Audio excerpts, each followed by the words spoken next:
সব ধরনের সবজির দামের ঊর্ধ্বগতিতে নাভিশ্বাস ক্রেতাদের। অজুহাত হিসেবে বর্ষাকালের স্বাভাবিক বৃষ্টিকেই দায় দিচ্ছেন বিক্রেতারা। এদিকে মুরগি ও মাছের দামেও নেই স্বস্তি। কেজি প্রতি দাম বেড়েছে 20 থেকে 30 টাকা। চাল বিক্রি হচ্ছে আগের বাড়তি দামেই। আরও জানাচ্ছেন সাদ্দাত হোসেন।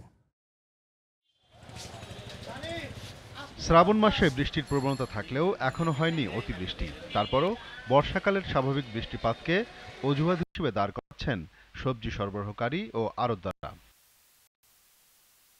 রাজধানীর বাজারগুলোতে সবজির যথেষ্ট যোগান থাকলেও দাম আকাশচুম্বী।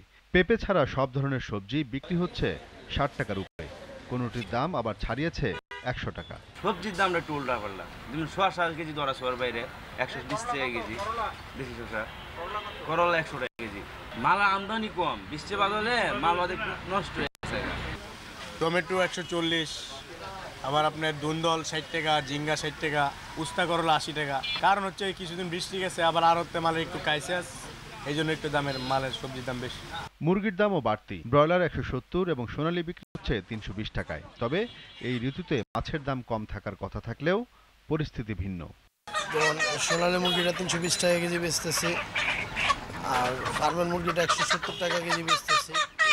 পাইকারি বাজারে ওনারা বাড়িয়ে রাখতেছে, আমরা যেই দামে কিনি ওই দামে আর কি আমাদের বেচা আর কি। বর্ষা হইতেছে, মোটামুটি মাছের আমদানি হইতেছে। চিংড়ি মাছ 1400, 1300, ফলি মাছ 500, 600, মলা মাছ 800, বাইং মাছ 1000, গোলসা ট্যাংরা 1000, রূপচাঁদা 1300।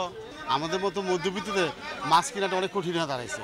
মানে দেন এই 2 ঘন্টা ঘুরা এই একটা কিনলাম 200 টাকা মাছ, এই একটা কিনলাম 300 টাকার মাছ। এটা আমার 2 ঘন্টা সময় আছে, টেনশন মিলাইতে পারি না টাকা।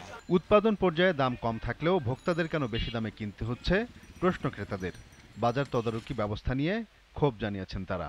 সমস্যা তো হইবে, আমার পকেটে টাকা থাকতে হইবে তো। আমরা বাজেট করে বাজেট ফেল। আমরা মধ্যবিত্ত একটু নিম্ন ফ্যামিলি থেকে আয়টা সেম।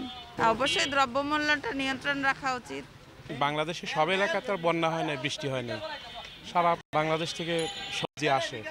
তো আমরা ওইটাকে কতটুকু গুরুত্ব দিতে পারি? আসলে মনিটরের অভাব। এই কৃষক পাচ্ছে না, দাম নাই, আর আমরা কিনছি চড়া দামে। গ্যাপটা কোথায়?